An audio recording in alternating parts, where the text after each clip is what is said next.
Hello, saver. Whether you're saving for that trip to the tropics or saving for an emergency, now is the time to take advantage of Wells Fargo's savings options. Wells Fargo offers savings accounts that can help you save towards your goals. So, what are you saving for? Visit a Wells Fargo branch or wellsfargo.com/save to open a savings account today. Wells Fargo Bank, N.A., member FDIC.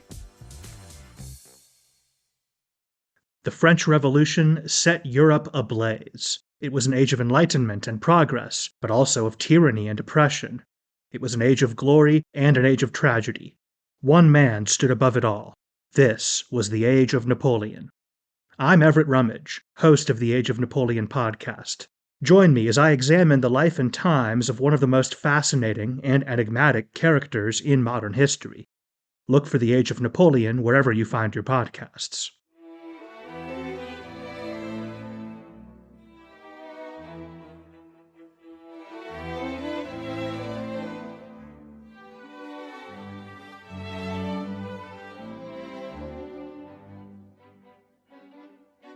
Welcome to Pax Britannica. Season 3, Episode 2. The World Turned Upside Down.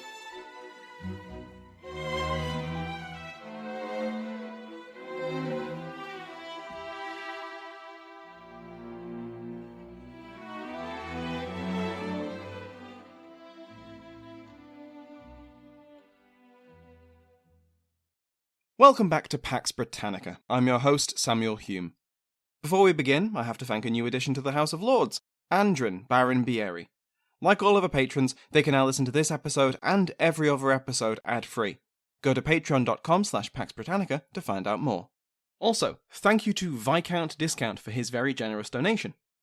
Last week, we began Season 3 with a rundown of how people in the Three Kingdoms and beyond reacted to the execution of Charles I, and we ended with two of those kingdoms being proclaimed republics. The Parliament of England, what was left of it after Pride purged the House of Commons, and the purged Commons abolished the House of Lords, declared the abolition of the monarchy in both England and Ireland. A new executive was established, the Council of State, which would govern but would be responsible to Parliament. The new system of government raised many questions, not least, what about the Third Stuart Kingdom, Scotland? The Scots had proclaimed Charles II as their sovereign in the days between his father's execution and the proclamation of the English Republic. But the Kirk Party regime in Edinburgh was waiting to see if the king formerly known as Prince Charles would accept their conditions. Scotland had successfully carried out its own parliamentary revolution nearly a decade before, and Charles I had never accepted it. If Charles II could accept being a constitutional monarch, then Scotland would welcome him back. And that would be a problem for England. But the abolition of the monarchy had also applied to Ireland, and while the Westminster Parliament claimed to hold authority over that kingdom too, in reality its reach was limited to Dublin and a few remaining outposts. Irish royalists and Irish confederates had finally joined forces, and until the Scots and the king came to an agreement, it was Ireland that posed the greatest threat to the new English Republic. If you've listened to Season 2, and remember the Levellers and their proposed constitution, the Agreement of the People, you might have wondered why it didn't get mentioned last week. England established a new form of government without a king or a House of Lords, but neither the original Agreement of the People, nor any of the revised versions of late 1648 or January 1649 were brought up. Surely it would have made sense for Parliament to pull a Blue Peter and reveal the constitution they'd made earlier, instead of making it up from scratch. One man who had asked himself the same question was famed leveller John Lilburne, and by the end of February he had come up with an answer. England's New Chains Discovered.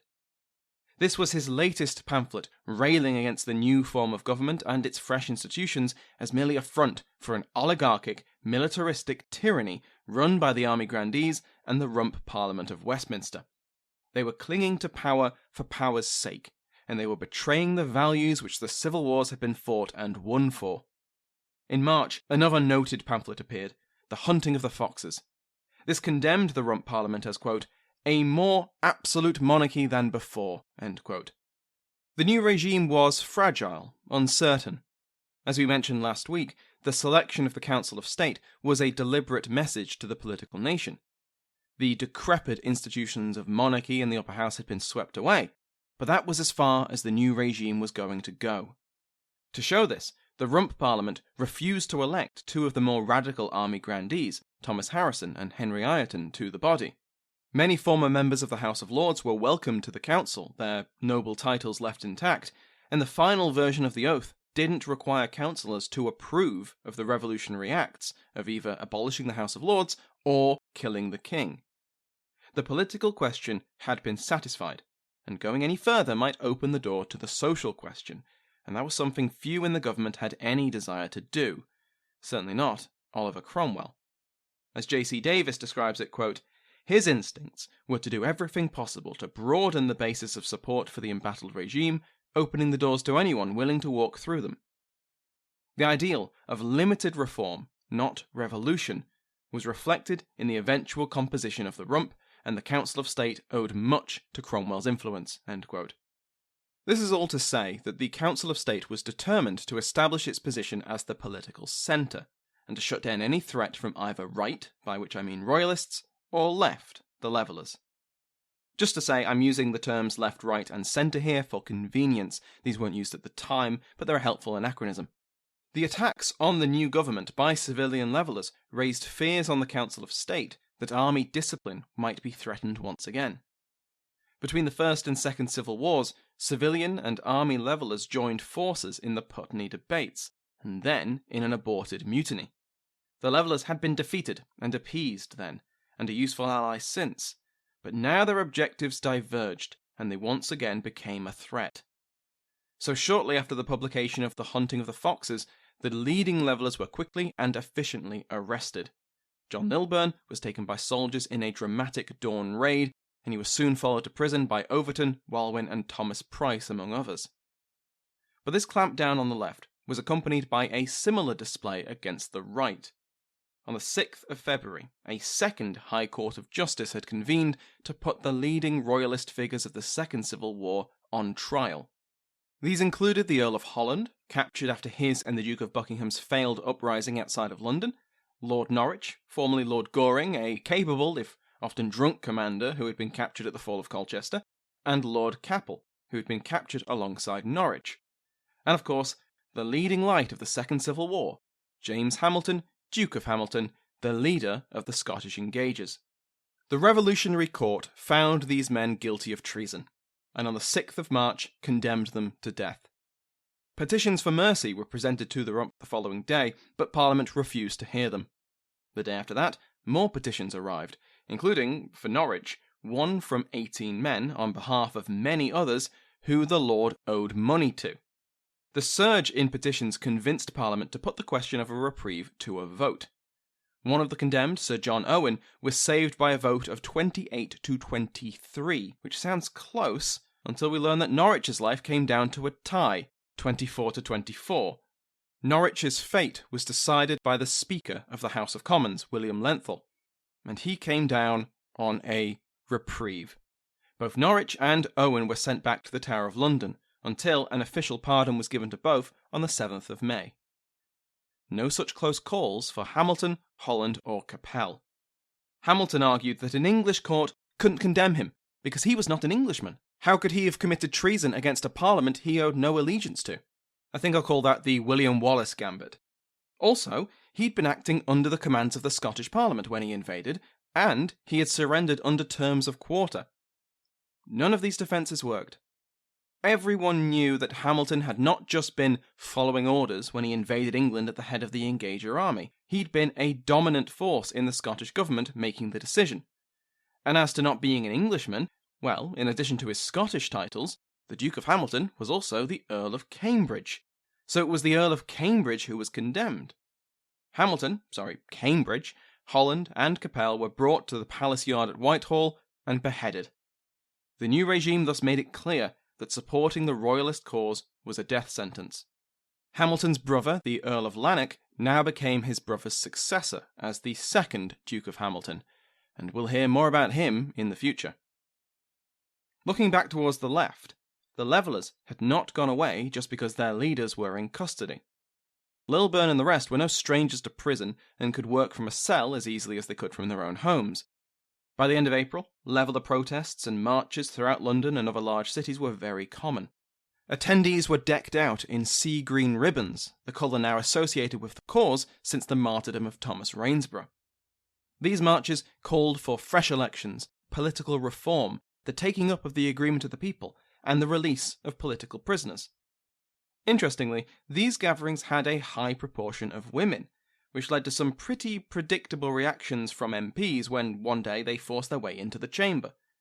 Early modern politics was not a welcoming place for the poorer sort, and absolutely not for women. One MP told the women to go home and wash their dishes. Another said that it was strange to see women petitioning, which got the quick response, quote, "It was strange that you cut off the king's head, yet I suppose you will justify it," end quote. The Sergeant-at-Arms for Parliament then told the women to go home because this was too complex a subject for them to understand, and political questions were for men. Quote, "Therefore you are desired to go home, and meddle with your housewiffery," end quote. In the army, leveller sympathies were on the rise yet again, driven by a lack of pay and resentment over impending Irish service.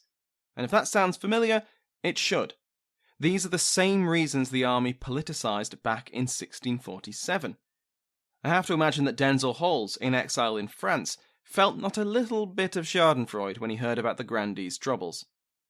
Wait, I hear you say, what's this about service in Ireland? Well, on the 15th of March, the Council of State agreed to form a military force to send to Ireland, under the command of Oliver Cromwell, to finally pacify the island, suppress the last significant outpost of royalism, avenge the atrocities of the Irish Rebellion of 1641, and secure the land needed to address the Adventurers Act. Passed in 1642, vast sums of money were borrowed from private creditors in order to pay for an army to suppress the rebellion. The money would be paid back in the form of land confiscated from the rebellious Irish. Now, of course, that didn't go to plan, but now 9 years later, almost to the day that the act received royal assent, England was finally united and stable enough to give Ireland some seriously unwelcome attention. This wasn't going to be merely reinforcements like had been sent in dribs and drabs over the years. This was to be a well-funded, well-supplied army of reconquest, an army of empire.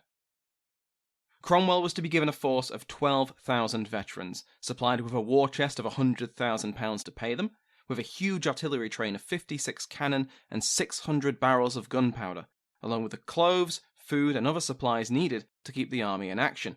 Assembling this army and the supplies it needed would take time, and was the backdrop to the political drama over the following weeks. Because the danger from the left was not disappearing. In fact, the preparations for the Irish expedition were only heightening resentment among the rank and file.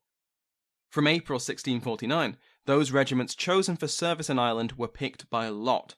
If chosen by fate, any soldier who didn't want to go would not be forced to, but they would be drummed out of the army without pay.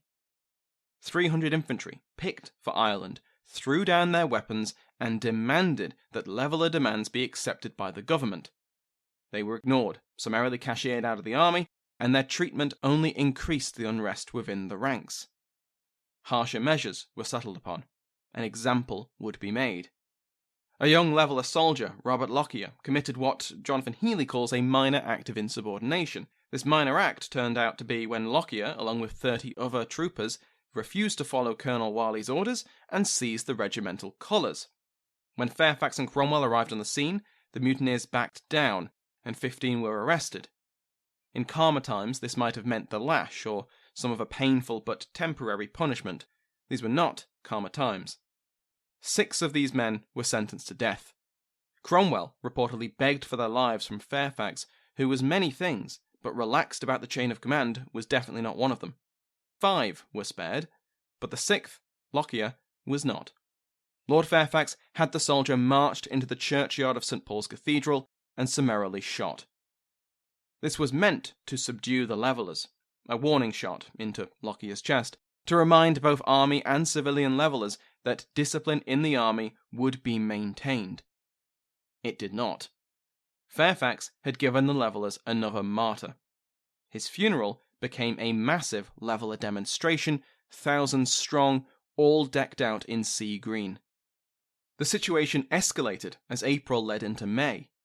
When Colonel Scrope's cavalry regiment was selected to serve in Ireland and began marching to their muster, they got as far as Salisbury before Leveller soldiers seized the regimental colours and elected new officers. Scrope attempted to restore order, but only about 80 men stood by him, and he was forced to back off. The mutineers proclaimed that they would refuse to go to Ireland until their arrears of pay were answered by the government, a political settlement matching the agreement of the people was put into effect, and the elected Army Council of 1647 was restored. If you recall, after the Putney debates and the defeated Leveller mutiny, the Army Council became an invitation-only body, not elected. These demands resonated with the troops, and soon similar declarations were made by regiments commanded by Ireton, Reynolds, Harrison, and Skippon. And then another mutiny took place at Banbury. This was rapidly getting out of hand. When news of these mutinies reached London, security around the Leveller leadership in the Tower of London was increased, and Fairfax and Cromwell prepared to ride out of the capital. Cromwell mustered his forces at Hyde Park, but even at this muster, with his most loyal men, some of them answered the call wearing sea green ribbons in their hats. Leveller influence was everywhere. Cromwell, however, won them over with a fairly generous offer. Any who were not willing to fight the mutineers, to fight their own comrades, could be discharged with pay. In the end, Cromwell and Fairfax marched out of London, leading 2 regiments of cavalry and 3 of infantry. This was far too large a force for the mutineers to contend with, and they faced desertions as they retreated over a number of days. Eventually, Cromwell and Fairfax caught up with the remaining rebels at the town of Burford in Oxfordshire. A midnight attack into the town led to their quick surrender, and 300 prisoners were kept in the parish church. Almost all of them were pardoned, except for the 3 examples that had to be made. 1 Corporal Perkins, Cornet Thompson, and Private Church were marched out into the churchyard, lined up against the wall, and summarily shot. They were buried in the same place they died, alongside the revolutionary hopes of the Levellers. The remaining disorders were dealt with either peacefully or by the sword, and by the 25th of May, Cromwell was able to report to the Rump that the army Levellers had been suppressed. Further revolution, political or social, was not going to come from that direction.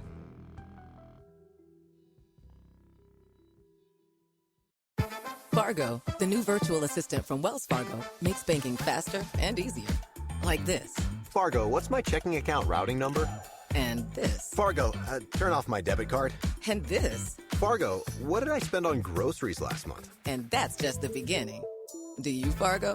You can in the Wells Fargo mobile app. Learn more at wellsfargo.com/getfargo. Terms and conditions apply. Your mobile carrier's availability and message and data rates may apply. Wells Fargo Bank, N.A., member FDIC.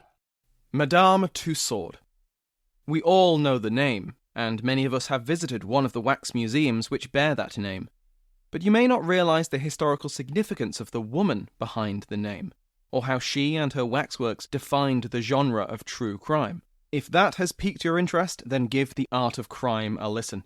The Art of Crime is a history podcast by Gavin Whitehead, a historian of Victorian theatre, all about the unlikely collisions between true crime and the arts. If you enjoy the detail of Pax Britannica, then you'll love The Art of Crime.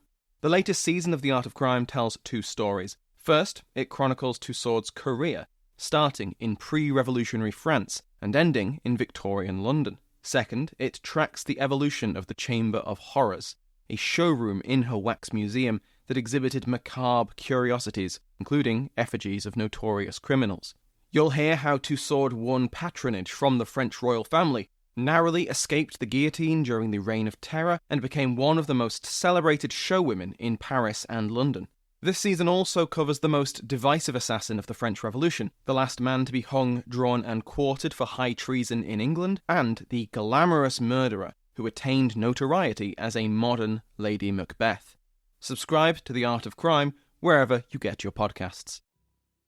Now, a good question to ask is why a mass movement in favour of further revolution didn't happen, because on the surface, circumstances seemed perfect for one. The economic situation had not really improved. There'd been yet another poor harvest, people were struggling to find work and buy food.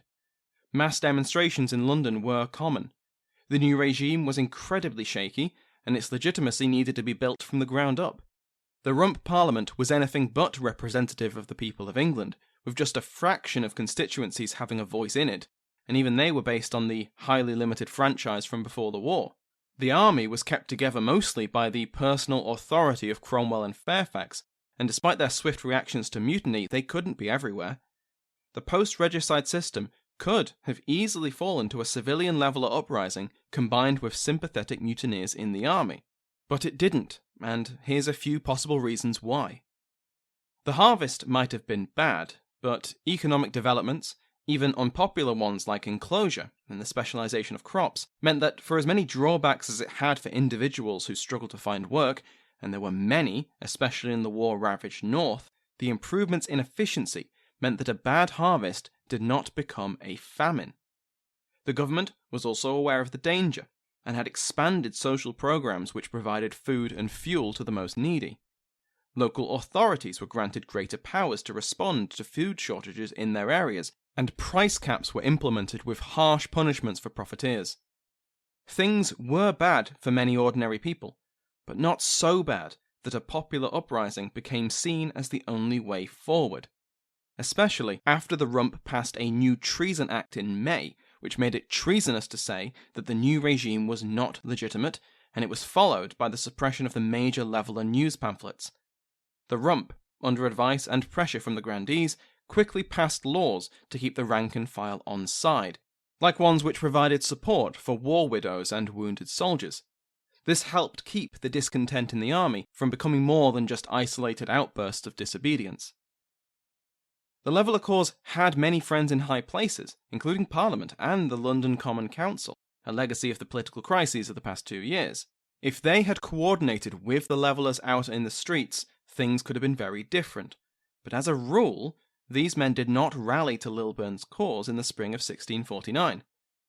Partly, this can be explained by personal ambition. These men had been Levellers, some of them leading Levellers, but now they were in power, and part of the system which further revolution would threaten. Partly, we can see that some of these men agreed wholeheartedly with the political aims of Lilburne and the wider Leveller movement, but were worried about the Pandora's box his cause might open. If the political question was resolved with universal suffrage, or near as damn it, then the rabble might start asking the social question. Better to keep a lid on things now, before it spiraled out of control. But also, there's a practical reason why Leveller sympathisers in power didn't coordinate to enforce Leveller demands on the shaky regime. Democracy was all fine and dandy, but what if the people voted for the wrong thing? The Republic was brand new, and its enthusiastic supporters could be fitted on the head of a pin. Introducing a constitution like the Agreement of the People, or even calling for fresh elections to the existing Parliament, risked the people of England electing men who would throw down the Republic and invite Charles II to take his throne. In this view, the Rump was a necessary evil, restraining any self-destructive impulses among the public until the clear benefits of the Republic could be shown. In a sense, these men were more politically astute or cynical than Lilburne. If Lilburne had his way, a true democracy would be established, which would immediately vote itself out of existence. Better to wait for people to see what a kingless life was like before risking all the revolution's progress. This did open the government up to the charge of hypocrisy. For all their rhetoric about true sovereignty coming from the people, they were refusing to trust that people with that sovereignty. And it's certainly true. But many of the men in the government were sincere believers that representative government was the best thing for England. It's just that England wasn't ready for it yet. It's a contradiction of principles which will hang over many revolutionary governments ever since.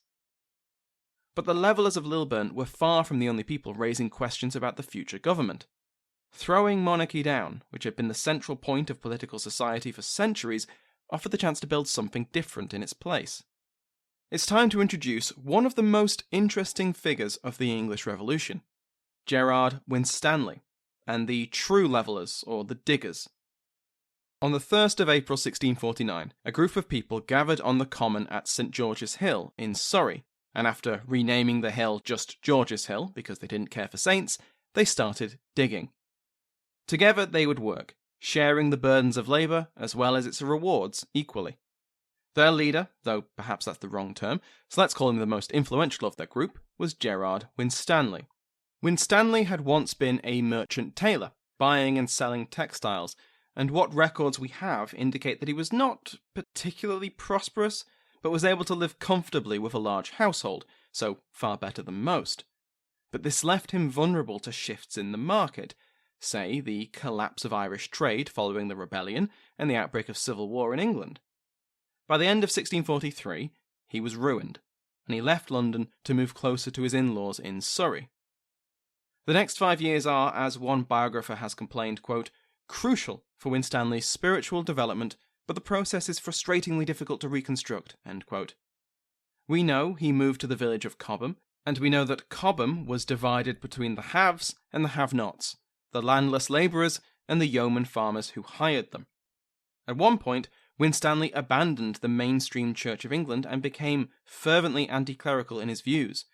He took part in a symbolic protest over manorial rights, where he and 7 others dug up peat and turf from unused but not unowned land. Over the winter of 1647-48, Winstanley suffered a second financial collapse and a deep depression, and when he emerged from both, he'd become a true radical in both politics and religion. He argued that the land was God's land, given to all as a common treasury. Everyone should receive, quote, a just portion for each man to live, so that none need to beg or steal, end quote. This movement would spread over the next couple of years, with digger communities appearing in multiple counties and usually facing local resistance, official and unofficial alike, sometimes leading to violence. Winstanley would not be silenced, however, and he will continue to campaign for people to, quote, work together, eat bread together. Despite the name True Levellers and some shared members, John Lilburne and the leadership of the Ordinary Levellers vehemently denied any connection to those they considered maniacs. The diggers' calls for the abolition of property rights and the redistribution of wealth were beyond even Lilburne's radicalism. He wanted political reform and wider suffrage for the people, and better circumstances for the poor would surely follow, but outright calling for the abolition of property was a step too far. But don't think that this focus on the political fringes, left and right, Leveller and Royalist, means that there weren't those in the centre who for one reason or another tried to make the current situation work. One such example, highlighted by Healey, is Francis Thorpe. Thorpe came from the Yorkshire gentry, and he'd gone into law. He'd clashed with the Earl of Strafford during the personal rule, and then acted as a witness at his trial. During the Civil War, he'd been one of the recruiter MPs elected to fill the gaps made by Royalist members of Parliament who'd left. Thorpe supported the independents and the new model army, and so survived Pride's purge with his seat intact. But though he was appointed as a commissioner in Charles I's trial, he never attended the event and he never signed the death warrant. In this new world, under this new regime, he was sent to oversee the assizes, and effectively make the case for the Republic. This was especially important in the execution of justice.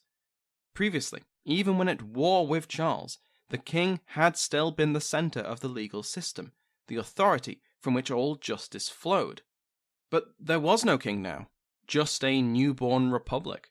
So Thorpe opened the Yorkers' eyes with a speech which acknowledged that, essentially, this was all new to him too. They were all going to have to work this out together. He called on the central pillar of the new regime's legitimacy, that all power came from the people. They could, quote, let the government run into what form it will, monarchy, aristocracy, or democracy, yet still the original fountain thereof is from the consent and agreement of the people, end quote. For now, the Rump Parliament claimed that consent, but the tiny number of MPs it now contained was the Achilles heel of their legitimacy. To cap off the royalist efforts, in the north, the final major royalist holdout of Pontefract Castle finally capitulated on the 27th of March. General John Lambert, who had been overseeing the siege since late 1648, came to an agreement with Colonel John Morris, the royalist commander. The garrison was given quarter, with the exception of 6 men, including Morris.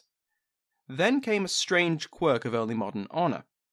Those 6 men were given both the opportunity to escape and a head start.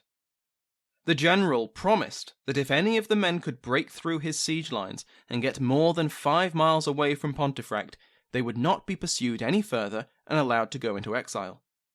This sounded great to Maurice, who was well aware of the most likely fate he'd face if he stayed. Maurice and a young cornet called Michael Blackburn managed to get away. They dodged through the waiting parliamentarian soldiers and got way beyond the 5-mile limit, but then, to Lambert's apparent disgust, Parliament overruled his clemency and ordered the fugitives pursued, and they were captured in Lancashire and taken to Lancaster Castle. From there, they were taken to the York Assizes, overseen by Thorpe, and found guilty of treason. Despite appeals for clemency from across the political spectrum, and a daring escape attempt which only failed because Maurice refused to leave Blackburn behind, both men were put to death on the 23rd of August. The last embers of the Second Civil War were finally snuffed out. On the 19th of May, 1649, nearly 4 months after executing the king, the abolition of the House of Lords, and the proclamation of a republic, the Republican Commonwealth of England was formally declared by Act of Parliament. Quote, "Be it declared and enacted by this present Parliament and by the authority of the same, that the people of England, and of all the dominions and territories thereunto belonging, are and shall be and are hereby constituted, made, established, and confirmed to be a Commonwealth and Free State, and shall from henceforth be governed as a Commonwealth and Free State by the supreme authority of this nation, the representatives of the people in Parliament, and by such as they shall appoint and constitute as officers and ministers under them for the good of the people, and that without any king or House of Lords." This was the formal birth of the Commonwealth of England, and besides finally giving me a name to call it, other than the regime, the government, or the republic, the wording of that act is important. Quote, "all the dominions and territories thereunto belonging." This included Wales, which had been a formal part of England for more than a century, but the Rump Parliament was absolutely including what it saw as its subordinate neighbour, Ireland. Next week, we will follow Oliver Cromwell to Ireland, and all that follows. Thank you to my House of Lords, including but not limited to the King's favourite Mike Sanders, the Duchess of Devon, Michelle Gersich, the Marquess of Ludlow, Nick Robinson, and the Earl of Kildare, Nick Bunker. Remember that you can join the mailing list to be notified about new episodes and news about the show by going to the link in the description. Thank you to Sounds Like an Earful for the interval music in today's episode, to my entire House of Lords, and to you for listening.